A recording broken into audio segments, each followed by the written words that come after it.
BBC Radio Gloucestershire, 17 minutes past 1. Talking music, we will have a classic Northern Soul chat just after the weather with B. Tucker at 1:30. It's great. Claire Carter away. I've got the chance to choose a track, which is great.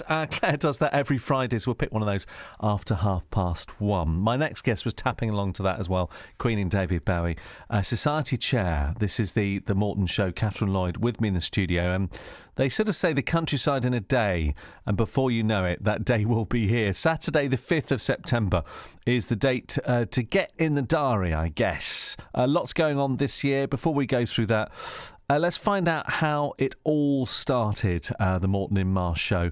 Catherine's here. Good afternoon. Hello. Hello. Are you sort of new in the post, aren't you? Yes, new last September.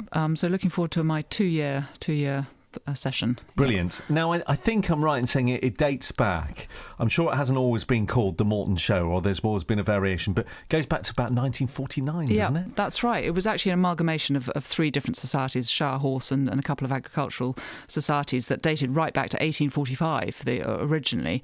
But Moreton Show, as it is at the moment, started in 1949. So we've been going 60 plus years. 60 plus years. And where is it? Where's the site? Has that changed or not? No, that's been the same site, same greenfield site on the Batsford estate, just north of Moreton in Marsh, all over the whole period. It's a greenfield site, which is great because it's got that lovely old-fashioned feel with tents that we build up from ground.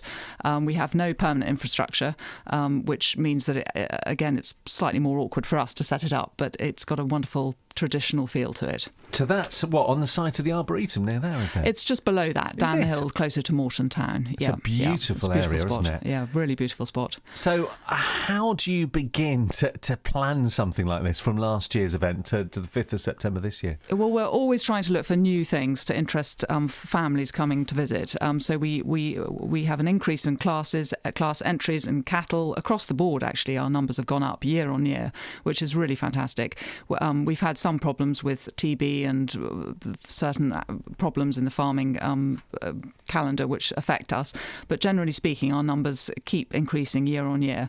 We're one of the last qualifiers for the Horse of the Year show, so our horse classes are very, very popular. We've had to start earlier this year than ever before at 7:30 in the morning to fit everybody in, and we've introduced pigs back into the show last year, and that was a great success and very popular, so we're increasing the number of classes of pigs, and there's all sorts of other stuff for the families to do other than the livestock and the farming side of things. And let's just be clear on this, you don't have to be when I say the Waxcoat and Welly Brigade to enjoy this, do you? I mean, it's accessible for everybody. It's accessible for everybody, and if you don't want to see a cow or a pig, you don't have to. But if you do, then it's a good place to be. It's fantastic, but there's plenty to do if you don't want to. Wonderful food on offer. We've got 2 attractions rings, the main grand arena, and the attractions this year. We've got a wonderful lineup of falconry and terrier racing, which is fantastic fun.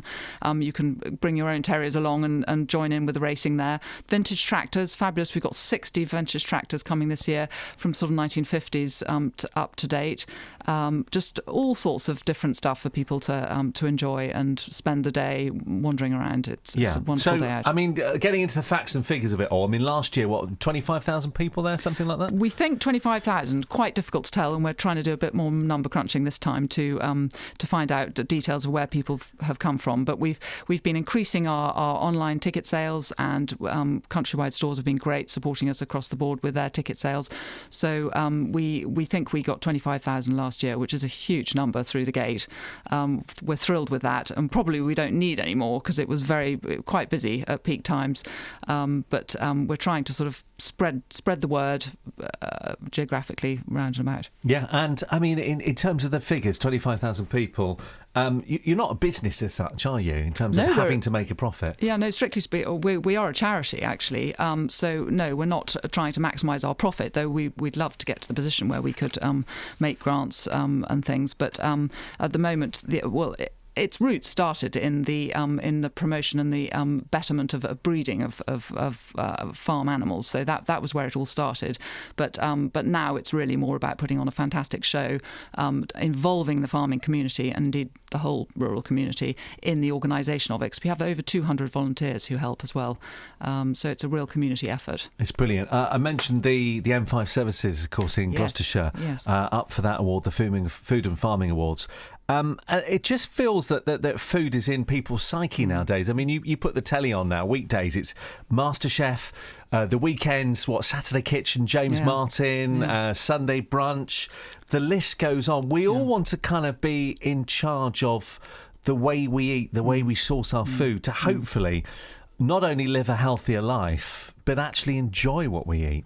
Absolutely, and this is a really strong thread that's come through to us too, and our food area has grown exponentially.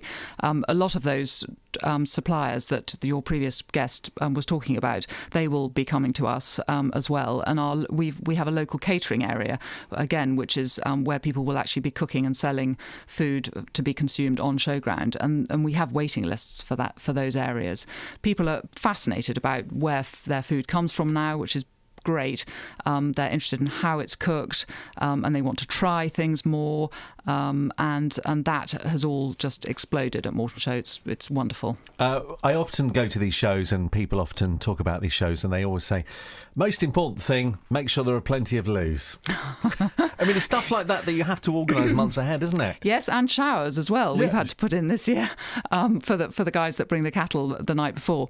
But yes, loos, plenty of loos. Don't worry, there are lots and lots of loos we've got laid on. Disabled ones, they're all sorts of different ones and plenty of them. But you're quite right, the infrastructure is important to get right. We had some issues with people queues forming out of Moreton last year, so we're trying to address that a bit better, but it's a challenge. And I guess you have to be careful with the date as well of these sort of events, that there isn't some huge sporting event going on that weekend. Yes, traditionally we're always the first Saturday in September, which is a really good day. It's the last day of the summer holidays, the last weekend of the summer holidays usually, so that's always been where we've sat, and luckily nothing has clashed with us. We've only had to cancel the show a couple of times in the last 50 years, so hopefully this year will go smoothly. You seem relaxed, which is good. At this point, but we're 6 months out, so plenty can happen as we get nearer the time. The pressure mounts, but yeah, we're looking forward to a great show coming up this year with lots of new and interesting things to do, and hopefully the sun will shine. Yeah, so get the date in your diary. This year's Moreton Show, Saturday the 5th of September. Can you get your tickets yet? Yes, online ticket sales are for sale right now, and if you look at our website, which is www.mortonshow.co.uk. That's right. So you can buy tickets nice and early. Absolutely, and advance ticket sales are cheaper, so well worth getting. And just finally, how important is it that you connect with the community in Moreton on this one? Very important. We're having an event actually in June with the town as well.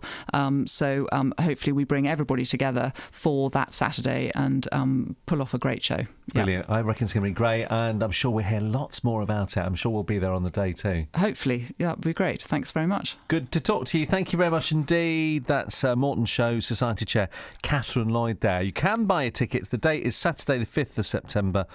Tickets available www.mortonshow.co.uk. 1:25. Thanks to Ken who called. Temporary traffic lights on the A46 between the Cheese Rollers and the Bells pubs.